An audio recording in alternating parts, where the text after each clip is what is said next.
சாந்தி. 12/7/2024 காலை முரளி. ஓம் சாந்தி. பாப்தாதா மதுவனம். சாராம்சம். இனிய குழந்தைகளே, நீங்கள் பிரபுவிற்கும் அதிபதிக்கும் உரியவர்களாகி அதன் பின்னர் இளவரசர்கள் இளவரசிகள் ஆக வேண்டும். எனவே நினைவு யாத்திரை மூலம் உங்கள் பாவங்களை அழியுங்கள். கேள்வி: எந்த ஒரு வழிமுறையை பயன்படுத்துவதால் உங்கள் துன்பம் அனைத்தும் அகற்றப்படுகின்றது? பதில்: நீங்கள் தந்தையின் கண்களுக்குள் பார்த்து உங்கள் கண்கள் அவர் கண்களை சந்திக்கும் பொழுது உங்கள் துன்பம் அனைத்தும் அகற்றப்படுகின்றது. ஏனெனில் உங்களை ஆத்மாக்கள் என்று கருதி தந்தையை நினைவு செய்யும் பொழுது உங்கள் பாவங்கள் அனைத்தும் அழிக்கப்படுகின்றன. இதுவே நினைவு யாத்திரை ஆகும். நீங்கள் சரீர மதங்கள் அனைத்தையும் துறந்து தந்தையை நினைவு செய்கின்றீர்கள்.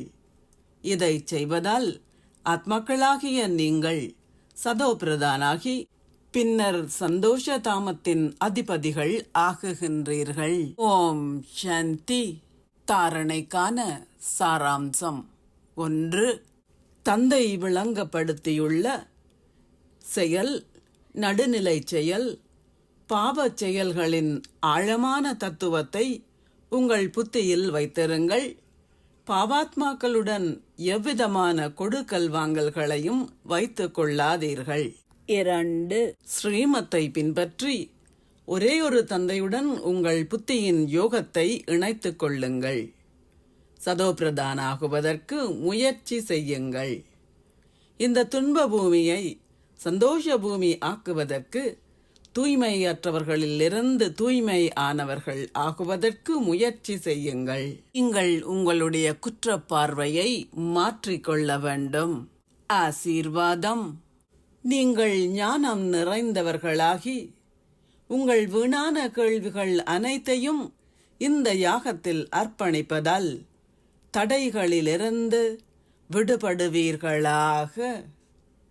தடைகள் ஏதும் வரும்பொழுது ஏன், என்ன போன்ற பல கேள்விகளுக்குள் நீங்கள் செல்கின்றீர்கள். கேள்விகள் நிறைந்திருப்பது எனில் விரக்தி அடைந்திருத்தலாகும். ஞானம் நிறைந்தவர்களாகி உங்கள் வீணான கேள்விகள் அனைத்தையும் இந்த யாகத்தில் அர்ப்பணியுங்கள்.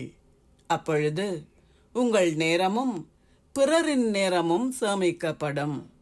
இதனை செய்வதனால் நீங்கள் இலகுவில் தடைகளிலிருந்து விடுபடுவீர்கள். நம்பிக்கையும் வெற்றியும் உங்கள் பிறப்புரிமை. இந்த பெருமையை பேணுங்கள். நீங்கள் என்றுமே விரக்தி அடைய மாட்டீர்கள். ஸ்லோகம். சதா உற்சாகத்தை பேணி பிறருக்கும் அந்த உற்சாகத்தை கொடுப்பதே உங்கள் தொழில் ஆகும். ஓம் சாந்தி. நன்றிகள் பாபா.